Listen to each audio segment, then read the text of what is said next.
Columbus Fire, Betty Gates on the scene. We got 2.5 story, working fire. We got a report of a baby trap and the baby backside. Welcome everybody to another edition of the Signal Low Podcast.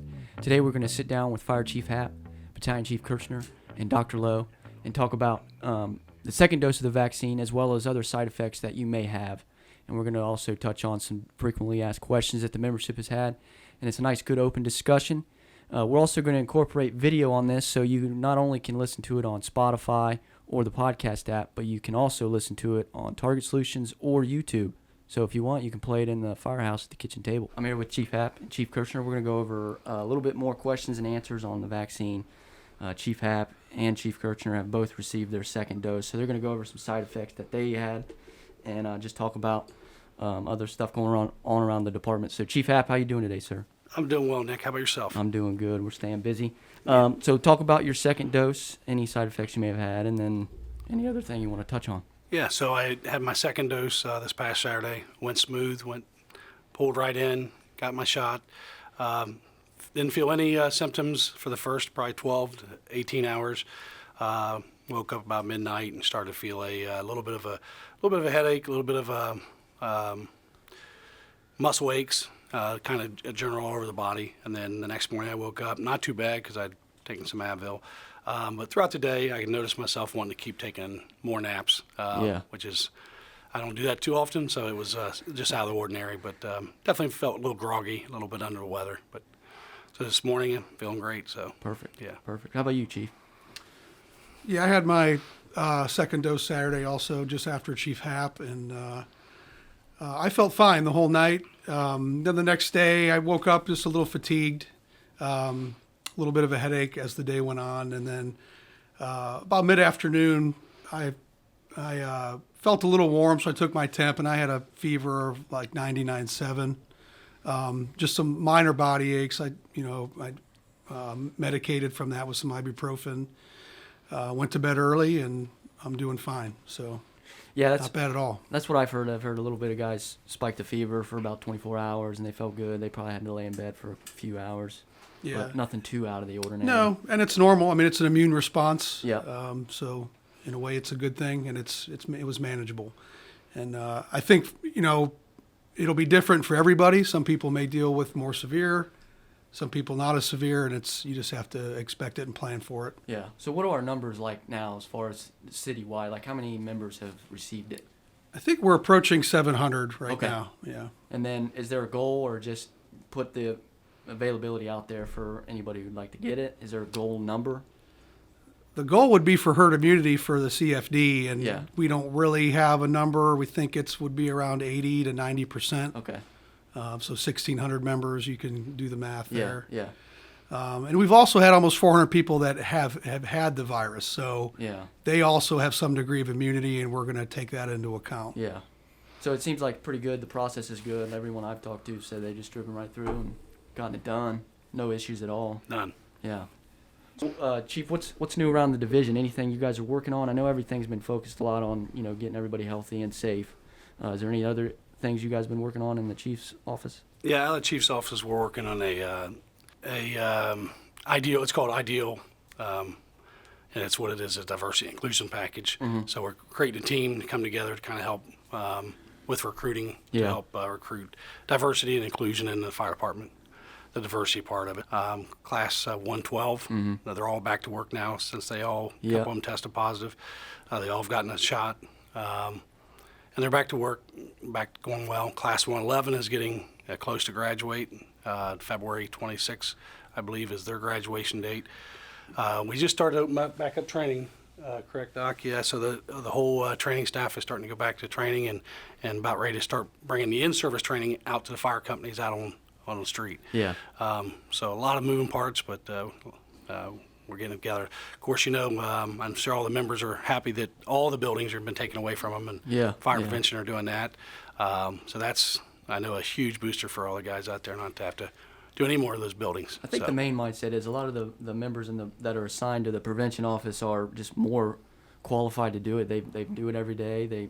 They know what to look for. It's just hard for us to do the runs and then have that weight on our shoulders Exactly. as well. Exactly. They can spend more time and invest more time to finding the people. Yeah. A lot of the ones out on company, the guys, if they weren't there, they just could never get through Exactly. it. And the people that were doing some inappropriate things in those buildings, Yeah. they didn't want to be found anyway. So it's nice that our guys were able to find them, uncovered some things that's going on, and we're able to get those actions corrected. That's awesome. How'd your interview go, Chief? So the interview was last Wednesday. It lasted about an hour and a half with the mayor and Deputy Director Bishotti.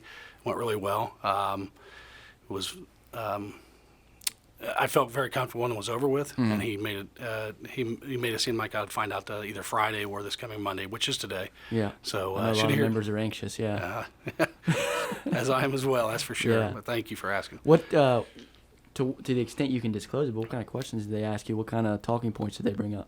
Yeah, just was more interested in my leadership style and how my leadership style works with this division and how I can get the members to move forward and some of the things that we want to get done. And so that was the gist of it. Yeah. Yeah. Good. Anything else you guys are working on, Chief? What about from the safety aspect? All COVID. I know I know we want to work on other stuff, but COVID is a big priority right now. So, well, good.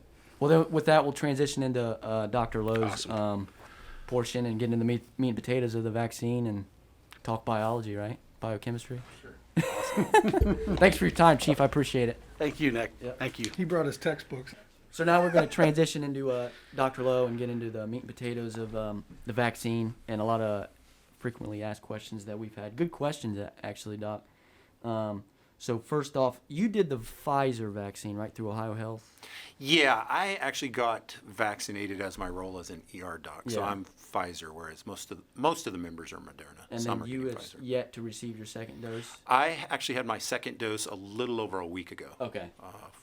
Friday the 15th? Were there any, what kind of symptoms did you have, if any? So had the shot about 3 o'clock in the afternoon. When I woke up on Saturday, told one of my kids, felt like I'd been camping and slept on the ground for 3 days. Yeah. And that lasted most of the day. About 6 o'clock Saturday evening, I happened to be eating dinner, and all of a sudden I was like, everything's kind of gone. So Yeah. I did not have fever or headache that I noticed. Just that achy soreness, maybe a little bit run down that day. Yeah. That was when you had the vaccine. But then when you had the virus, you just felt like you had a real bad case of mono kind of thing? Yeah, when I had the actual virus, so I had it way back in May. I've never been hospitalized for anything in my life. Yeah. It probably was as sick as I've ever been in the sense that I was off for 15 days. And yeah, it reminded me of when I had mono in college. Very much. Sorry about that. I was writing a note because I thought of something. So the big question, I know we're just trying to get information out to everybody. And I guess my mindset is if you're going to get the vaccine, you're going to get it. If you don't, you don't. But a lot of good questions have come about on both sides, and it's hard to not make it politicized just the way it is right now with everything. People are just trying to figure out what they want to do. So the big question we had, like, what was the number one question you had with the vaccine as far as like age demographic? I know you touched on that in your talking points, but what was one of the number one questions you had about should I get it or shouldn't I? I think the themes that pop up are safety. Like, Yeah. was it rushed? Is it too early? Is emergency use? I think that theme pops up a lot. And then splinters off of the safety theme, which are fair questions of, what's the safety to me? What's the long-term effect to my body? If we're fertility kind of things. So if we're looking at pregnant, if we are pregnant, those kind of things. Which I would group all of those as they're legitimate They're just safety questions. So the big question was, like, say my wife's pregnant. They don't recommend it for pregnant or nursing mothers. So the question rises, well, does it affect the reproductive system in a male, or does it do anything in a reproductive system in general? So let me just back up a step. The recommendation for pregnant or lactating really comes down to what's your risk exposure. Basically, the CDC guidelines don't commit one way or the other. Yeah, so they don't say, hey, don't do it. They say you need to balance your risks and all that. I've had pregnant physician colleagues who have all taken the vaccine because they feel like their personal job puts them at greater risk and felt comfortable with it. Yeah, because she's around it every day. Yeah, I think you back up a step and recognize, so what's unique about this vaccine? It doesn't enter the DNA, right? So it doesn't get into the nucleus of your cell in that sense. So it makes people feel a little bit safer about it. We've done, there's a lot of vaccines that pregnant people do or don't get. Usually that's been based in a decision of if that's a live vaccine or not. We don't want to give live vaccines to pregnant patients because we don't want them to develop the disease while they're pregnant. And to my understanding, it's a neutral vaccine and it's already been neutralized. This isn't even a whole virus. Yeah. So it's not even a killed virus. It's just a remnant of a particle that codes for a specific protein, which then the body will make an antibody to. I gotcha. So you are not going to develop the virus from the vaccine.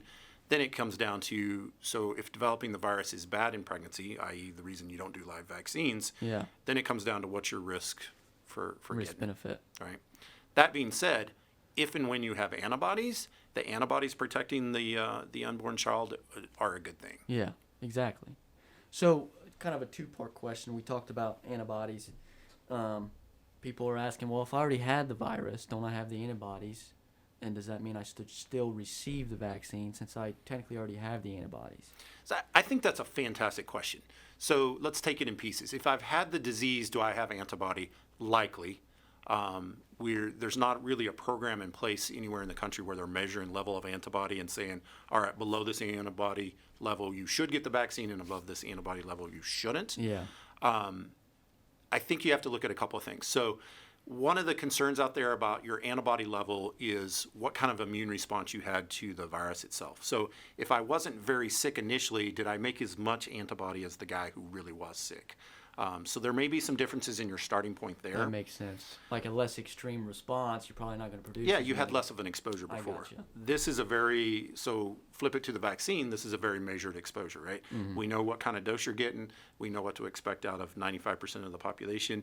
And so in general, we feel like we're going to get a much more even response out of it, potentially a much longer lasting response. That remains to be seen just because of the time from it, right? Yeah.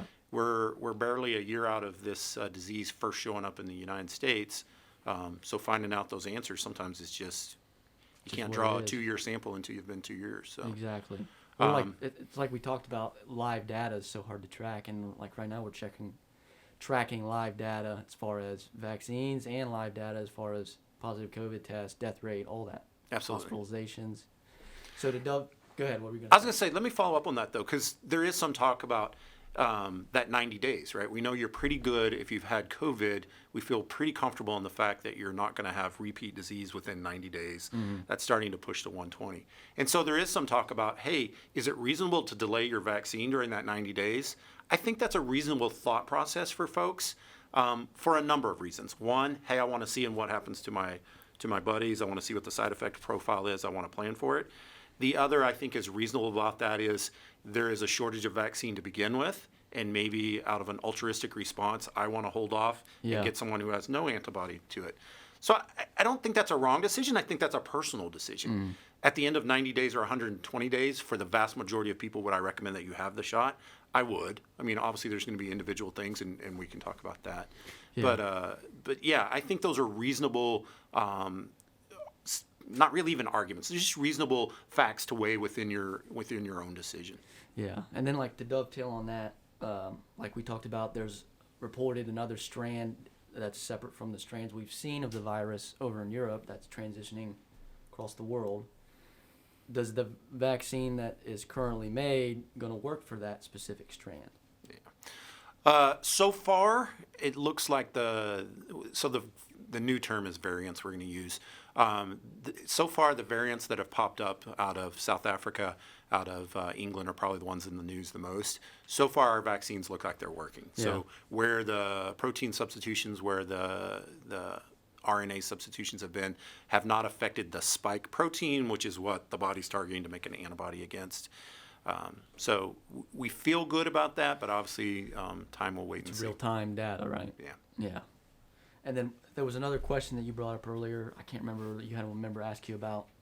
I forget. I can't remember the context of the question. Do you remember, Chief? I'm not sure about. It was like a different line of thinking. Oh, Doc, you had brought it up about if you can be vaccinated but still carry the virus and transmit the virus. So that's a great question too, and the answer. Well, let me back up a step. So when we do science, there's what seems likely and probable. And if you've done ACLS, you know this, right? So Yeah. we use some drugs in ACLS because they have great evidence, and we use some drugs because it seems like the right thing to do, but there's just not a lot of evidence. Yeah, yet. we're just throwing everything Right. at them, right? So let's put that one in the sense of there's not a lot of evidence yet. And I think we might have touched on this a little bit before. So the question is, if I've had, so take me personally, I've had both COVID and I've had the vaccine, I have antibody. Is there a chance I, quote, can catch the virus, the coronavirus, without developing COVID disease? If I do have that virus on me without disease, will I unknowingly pass it to someone else? Great question. From a purely academic standpoint, yes, there's a chance I could have some germ on me, right? Yeah. There's a chance I could have some radiation particle on me, touch you and hand you that radiation particle without ever developing radiation sickness. So chance I could have some virus in me, but not enough to make disease. Where's the good part of this? Well, if it's not enough to make disease, that would imply that I don't have a high viral load in the first place, right? Yeah. So I'm just going to make numbers up, but one virus in me versus 10 million viruses in me makes logical sense of, one, how sick I would be, i.e. I'm not developing the disease, that's Yeah. good. And there's less virus for me to shed in the process of coughing and talking, breathing on you, those kind of things. Yeah, like the asymptomatic spread. Like, is there scientific evidence that proves that there's asymptomatic spread, or is it just like, hey, I have 10 parts per million of the viral load, and then I cough or sneeze, and then 10 parts per million might not affect me, but it could affect. I think there's precedent for asymptomatic spread. And those of you who have kids are going to know about strep throat carriers and stuff like that, right? Yeah. So there is that precedent in disease that some folks just their body doesn't develop disease, but enough close contact with them and those germs, if you will Yeah. pass on. One thing that was common that we saw in the firehouses was pre-symptomatic spread. So it was the person that had the virus, they contracted the virus, they felt fine during their shift, and then they went home and developed a fever. And then they had already spread that virus to their Yeah, it was a others that they delay. worked with. So technically they were asymptomatic at the time they were spreading, but eventually they did get sick. And that's something that we saw in Oh, yeah. or in the fall when we had some significant spread in the stations. A lot of cases like that I saw too, like where guys would go home and then text me and be like, hey, I got symptoms, I got tested, I'm positive. No fault of their own, it just Right. the Yeah, and I timing. think that's a really fair point. It may be where some of the asymptomatic cases got labeled where they were truly pre-symptomatic. And that's been seen in other viruses as well. Those of you who are old enough to remember natural chickenpox before a virus, that used to happen quite a bit. We'd get a kid break out with chickenpox, and then his whole third grade class would end up getting sick because they had all had the exposure before the pox and the fever showed up. Yeah, it was just a delayed response. Yeah. So it kind of leads into the question, like I know the WHO came out with new guidance on the cycle threshold of these PCR tests. And now they're saying, well, let's reduce the cycles because we're seeing a little bit more prevalence of false positives. And then they kind of give guidance, from what I read, they give guidance on, well, do a test, also see if the patient is symptomatic or asymptomatic, and then let that guide your diagnosis of each individual patient. So is that, like we talked about viral load, a small amount of viral load in somebody's nose would yield a positive test? Yeah, so I think, so a couple of things on there. Let's talk about testing in general. So testing when you're not symptomatic, your pre-test probability of test is low. So getting a negative test out of that makes you feel really good, right? My pre-test probability that you have disease and my tests are both negative. Now the average person, so I've got some fever, I feel achy. Now what's my pre-test probability?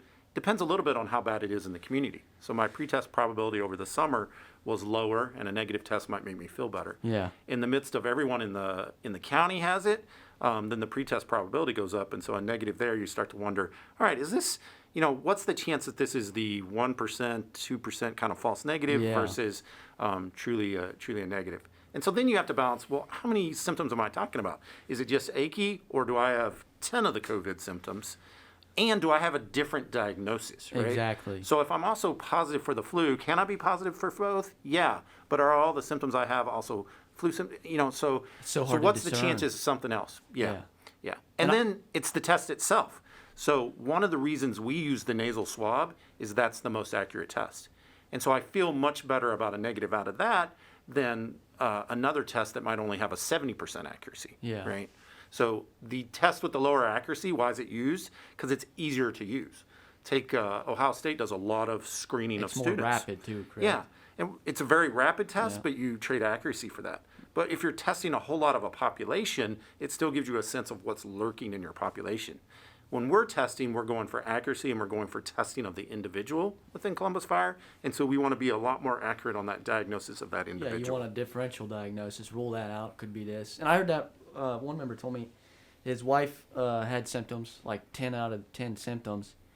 Tested negative for the virus, tested negative for flu, and then I think she tested negative for pneumonia, and they were like, well, we don't really know. And then his son started getting symptoms, and he tested positive, and the doctor was like, it has to be COVID. It must have been a faulty test. Like, you hear incidents like that where, like, it's a false positive or false negative. In this case. And that's always a possibility. It's a low possibility. Yeah. I think, and that's a perfect case of you take the data around you. Yeah. Um, Live data, I had a similar right? thing in my own house. So a couple of months ago, my own wife had COVID. We have one of our kids who stayed home from college. She developed a sore throat, a little bit of body aches. We tested her. It was negative. And I was a little surprised. I was like, you two are the only ones in the house. What's the chances she actually caught something from somebody else? For a whole nother reason, antibody tests were happening a couple of weeks later. And so we did an antibody test on my daughter. And sure enough, she was still negative. So she, in that sense, the pretty good chance her test was accurate, even though we were like, what other exposure is your? She had something that just turned out not to be it. So we kind of touched on pregnant women and nursing women. Let's touch on like the male reproductive system. I know a couple members have asked that question. Does this vaccine affect the reproductive system for males? So again, no evidence that it does, and that makes some folks uncomfortable when it hasn't been tested specifically. But let's just go back to the basics of the vaccination. It doesn't enter your DNA, and therefore it's thought to be the chances of it interfering with your cell line, with your sperm production, with your fertility, in passing any sort of abnormal chromosomes to a fertilization. Just it doesn't seem logical at this point. Yeah. And so there's been no recommendations as far as if you're otherwise qualified for the vaccine that you should hold off because you're considering pregnancy or you are early pregnant or any of those. So. Yeah. But I think in all of this, we still refer back to the fact that you've got to make a decision based on what's your risk of the disease. The disease is clearly worse for a pregnant mom than not having the Yeah, disease. because I already have a lower immune system just Right. from being pregnant. And we know that you're 5 times more likely to get hospitalized if you get COVID while pregnant than the non-pregnant person. Yeah. To your point, your immune system's a little bit different. We know things like clotting factors are already tougher in pregnancy, so now you get a disease that increases that. And then those developmental things. So clearly the disease is worse than not having the disease in pregnancy. The question then becomes, what do you think your risk of catching the disease during the pregnancy is versus what do I think the risk of getting the vaccine? No academic evidence to say the vaccine's bad.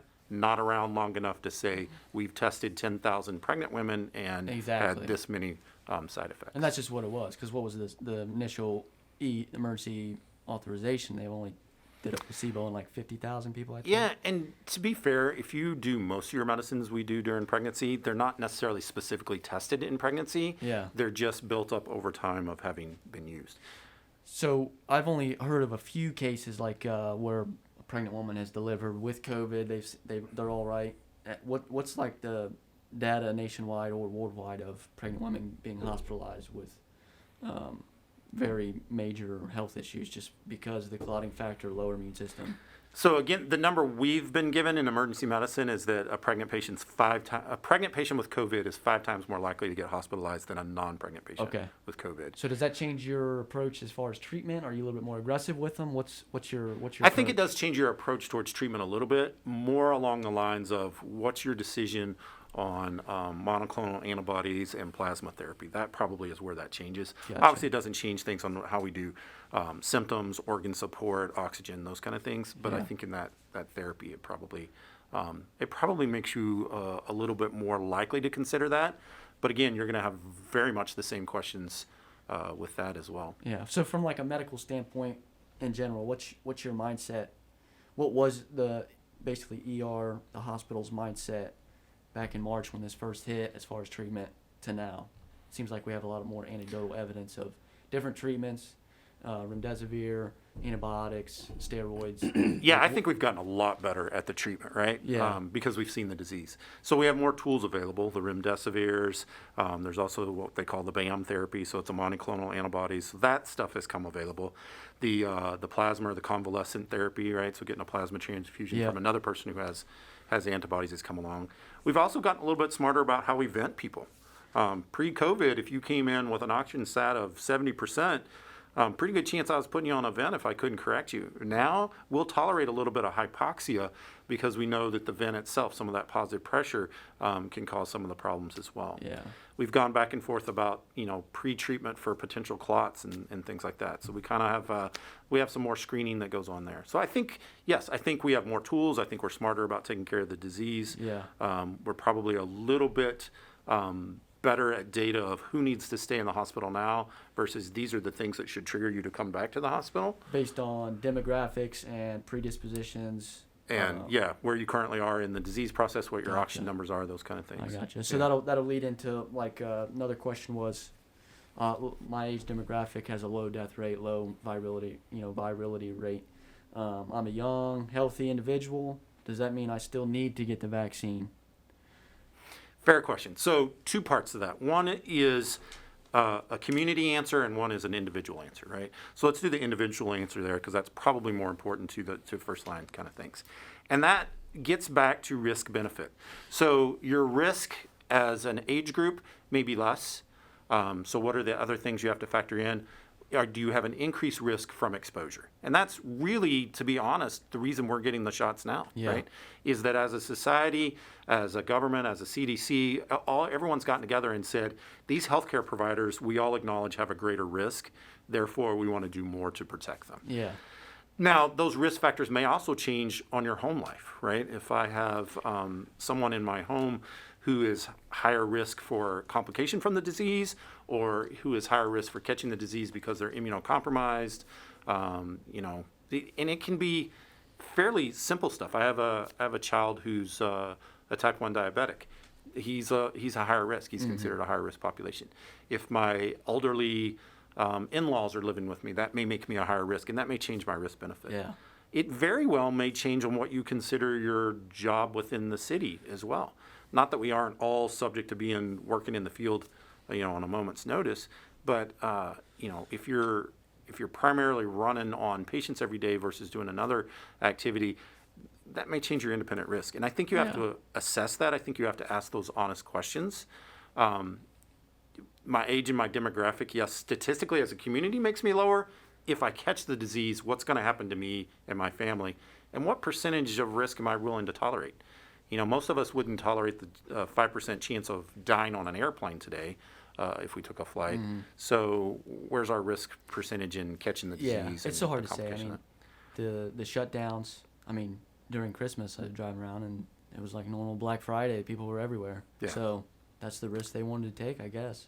I think the other thing is you got to get back to community risk as well. And so is there a role in you taking the vaccine for the greater good of the community, i.e. we get to these where we can open things back up. Yeah. Maybe we can make better mask decisions. Maybe all of us don't have to wear a mask, in the station or at the store. And we're taking steps towards that. It's just and obviously it's a time thing, right? The sooner we can get back to normal, the better for everyone's mental health and wellness outlook in general. So I would not want to be the person to decide, because when they first came out with the vaccine, it seemed like they were trying to decide between, let's give it to frontline healthcare workers and the elderly. And looking at those stats, it seemed like it makes sense to give it to the elderly people because they're dying a lot more prevalently, it seemed like.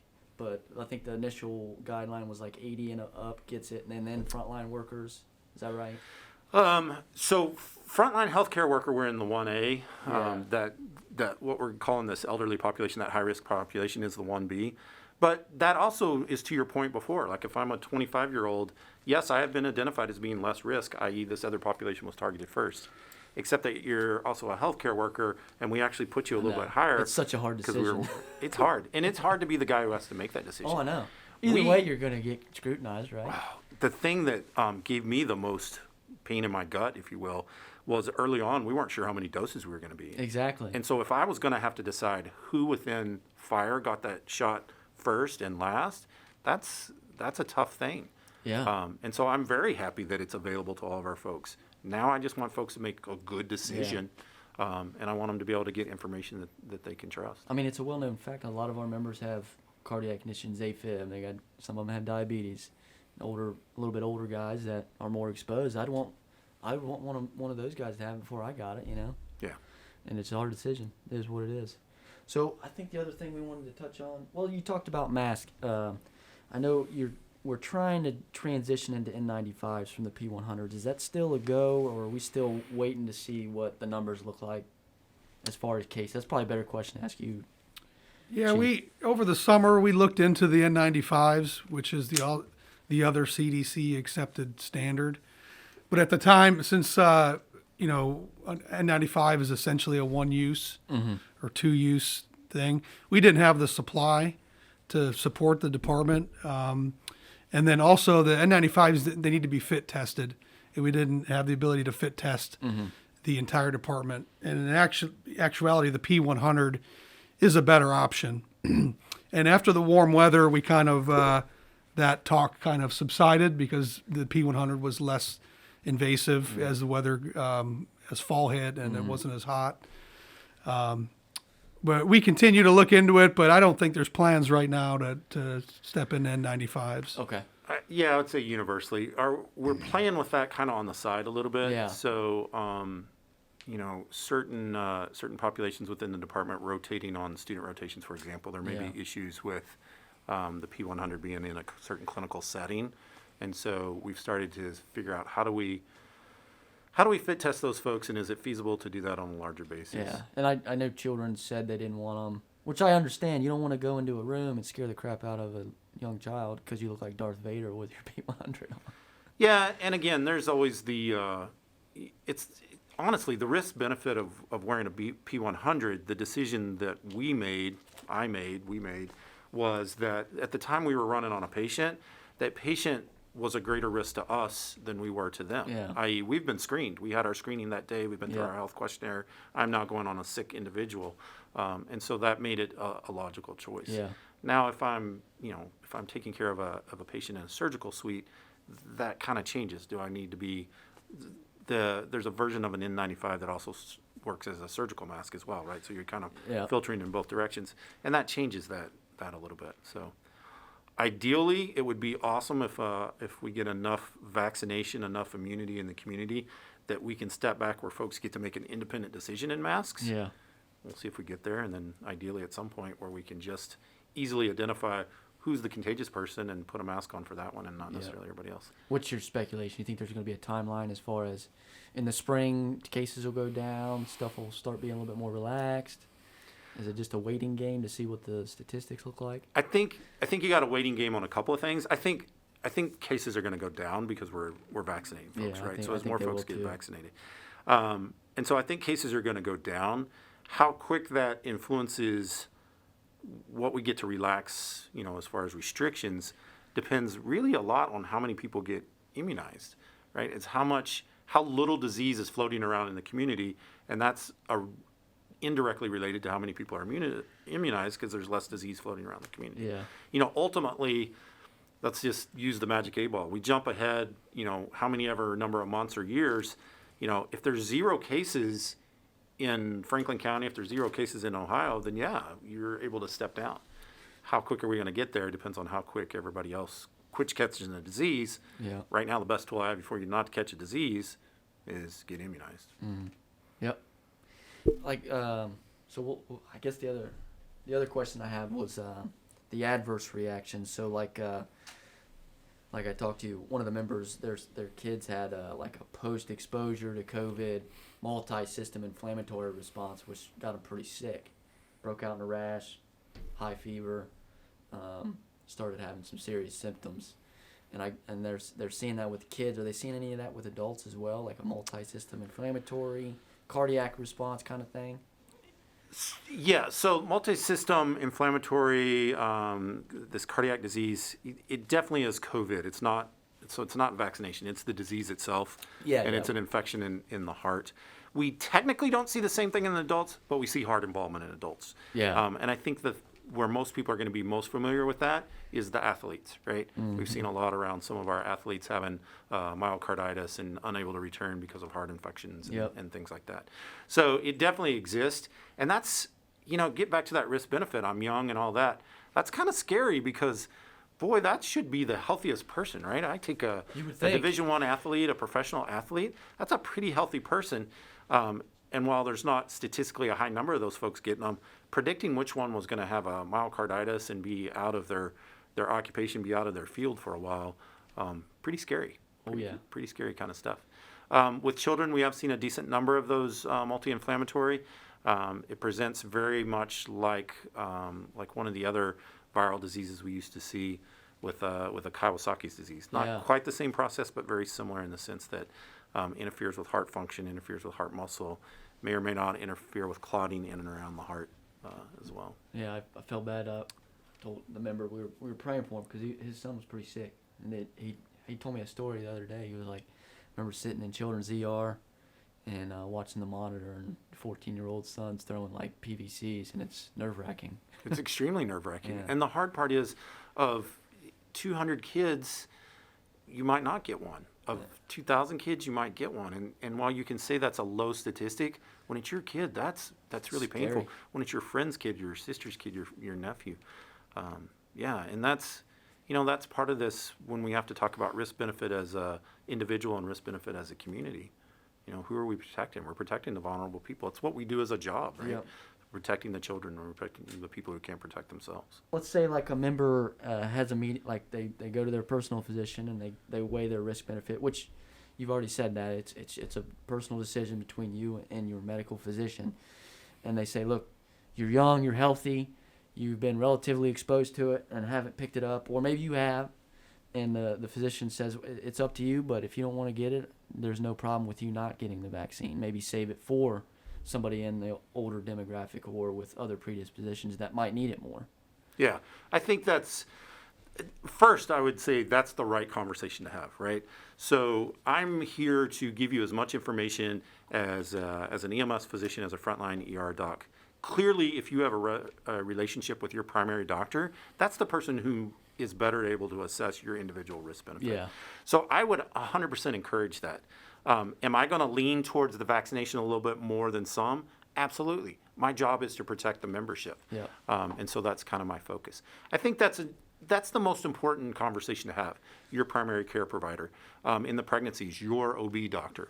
Have that one-on-one conversation.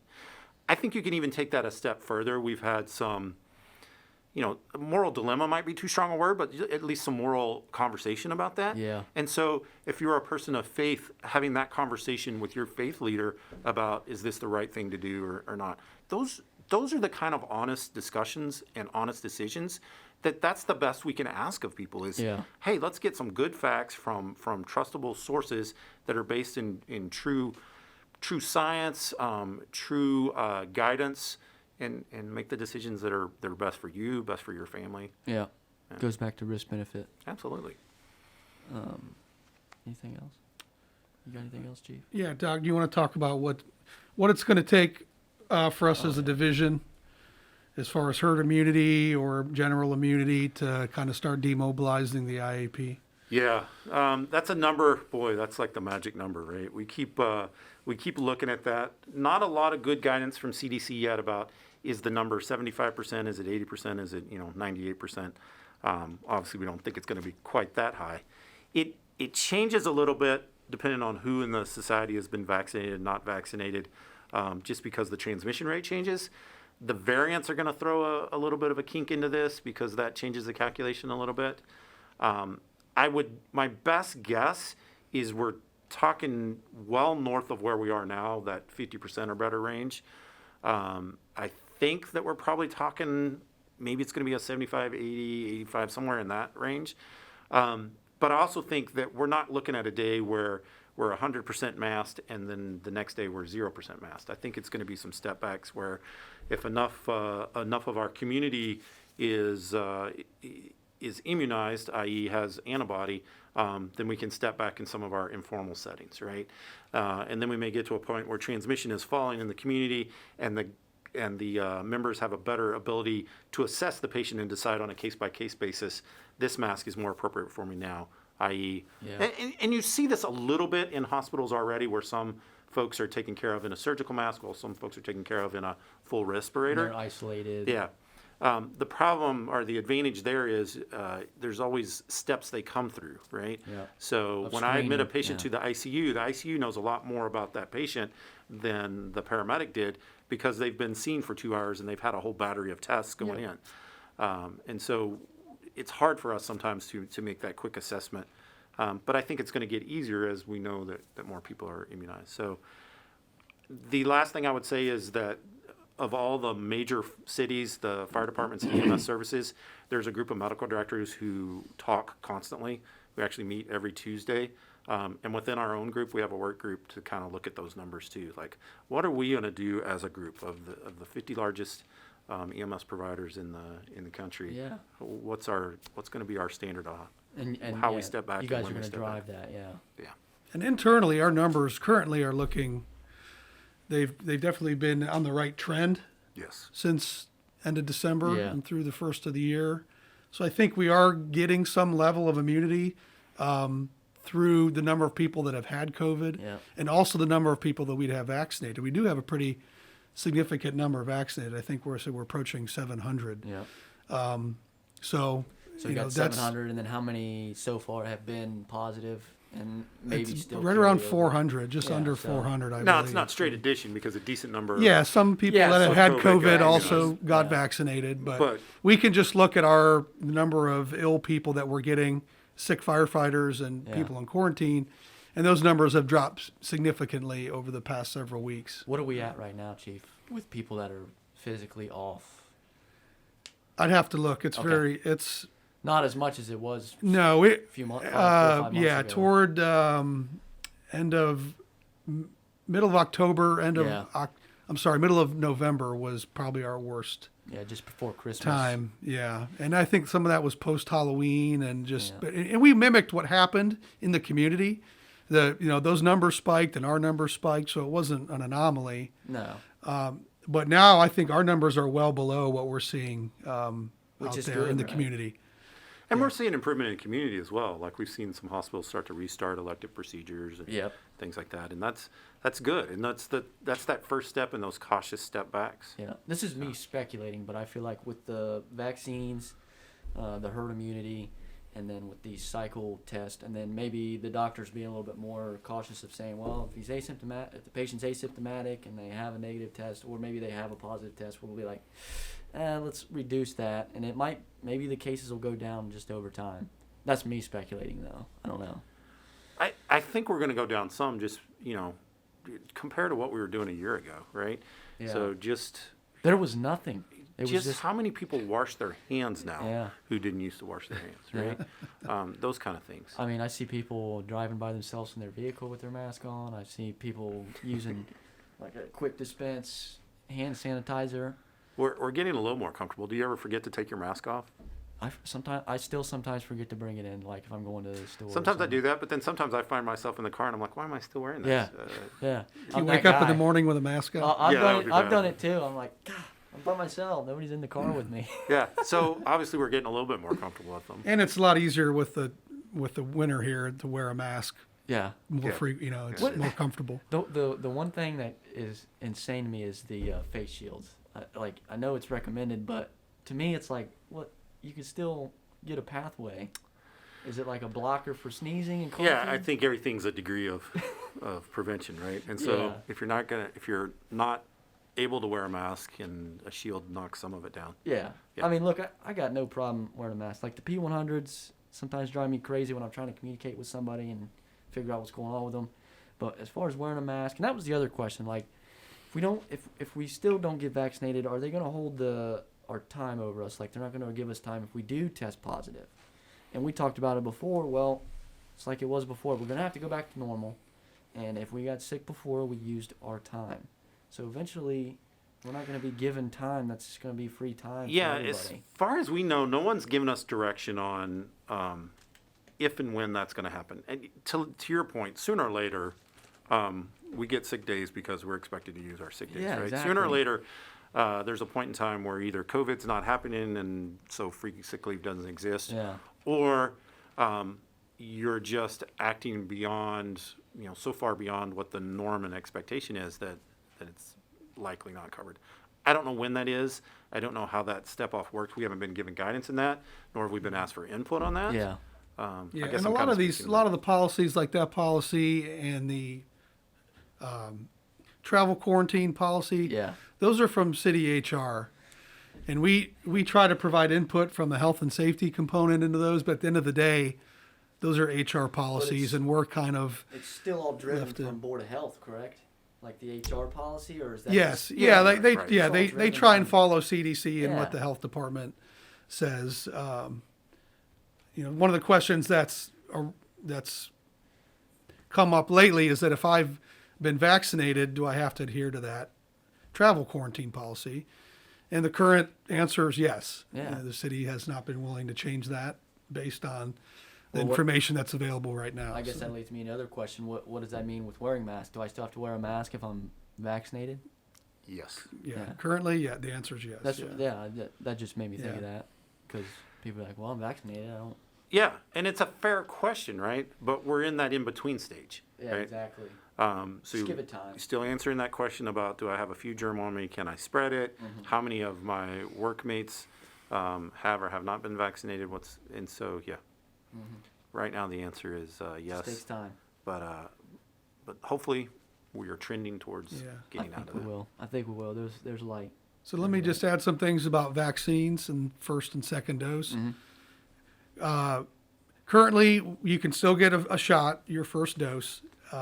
Understand that the vaccines are controlled by the health department. They're not CFD vaccines. We don't own them. The health department isn't, takes care of that. And they're currently working their way through lower tiers now. So just understand that if you want to get your first shot, you're going to have to wait in a longer line, essentially. We'll still get you in. But our window that we had first crack has come and gone toward the end of last year. So, and then second doses obviously are ongoing. There's been some issues with the links that have been sent out by the health department, and we're working through that. If anyone has any issues, they can call me or they can email the cfdvaccine@columbus.gov, Yeah. and we'll get them taken care of. Just reach out. Don't wait till Just your reach out, 21st yeah. day or your 28th Right. day and be like, what the heck? You do have a short window. Right now, the health department's recommending that you schedule within 4 days of that mark? that 4-week mark, the gotcha. 28-day mark. So it doesn't have to be exactly on the 28th day. You have a little bit of wiggle room. Yeah, that's right. The Pfizer's 21 and the Moderna. Yes, Pfizer's Moderna's 21. 28. And actually, that's a good point to add, is that the latest doses that shipment that the health department received are Pfizer. So they switch. Okay. Yeah, because they get just what what they it get is, from yeah. the government. Yeah, so if you go, anytime in the near future to get your first shot, it's probably going to be Pfizer, and they work the same as Moderna, and we've touched on that in some of the other things, that FAQs and the Local 67 podcast. So Anything else? I don't think we think touched so. on pretty good. Good conversation. Again, I think I would end with, at the end of the day, we're just trying to help folks make a good decision, and they're welcome to reach out to us via the vaccine email, and we'll try to address any individual decisions you have. Yeah. I do appreciate you guys reaching out to me and getting questions answered that the members had, because I think that's huge to, like you said, be transparent, give it all the available information to all the members, and answer questions that they've had, and hopefully it goes a long way. I think that's huge for our leadership to do that. So I just wanted to thank you guys for that. It's awesome. I appreciate Thank that. We're all on the same team. Yep. So- Working together to go back to normal, right? Yep, You guys got anything else? that's all for me. You good, Doc? I'm good. You want to see if Chief texted you at all? Oh yeah, did he? I didn't hear from him. I'm sure he'll hear. That'd have been so cool if he got the call when he was still here. Yeah, Engine 26 was in an accident. That's all I got. Oh, jeez. All right. Well, thank you for your time, gentlemen. I appreciate it. And our first video one too. I think that's going to be pretty cool. Another avenue for members to listen and Yeah. see. All right. Thank you, gentlemen. Thank you.